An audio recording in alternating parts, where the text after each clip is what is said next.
شروع اللہ کے نام سے جو بڑا مہربان نہایت رحم والا ہے۔ فجر کی قسم اور 10 راتوں کی اور جفت اور طاق کی اور رات کی جب جانے لگے، اور بے شک یہ چیزیں عقل مندوں کے نزدیک قسم کھانے کے لائق ہیں کہ کافروں کو ضرور عذاب ہوگا۔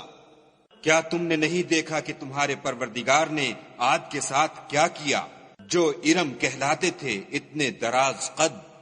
کہ تمام ملک میں ایسے پیدا نہیں ہوئے تھے، اور سمود کے ساتھ کیا کیا جو وادی قرا میں پتھر تراشتے اور گھر بناتے تھے،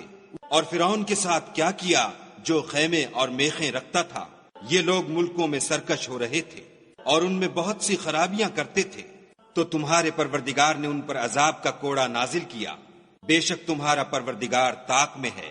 مگر انسان عجیب مخلوق ہے کہ جب اس کا پروردگار اس کو آزماتا ہے کہ اسے عزت دیتا اور نعمت بخشتا ہے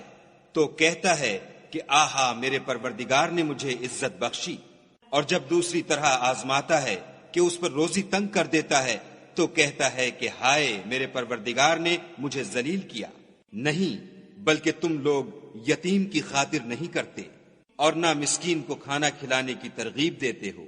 اور میراث کے مال کو سمیٹ کر کھا جاتے ہو اور مال کو بہت ہی عزیز رکھتے ہو۔ تو جب زمین کی بلندی کوٹ کوٹ کر پست کر دی جائے گی اور تمہارا پروردگار جلوہ فرما ہوگا اور فرشتے قطار باندھ باندھ کر موجود ہوں گے،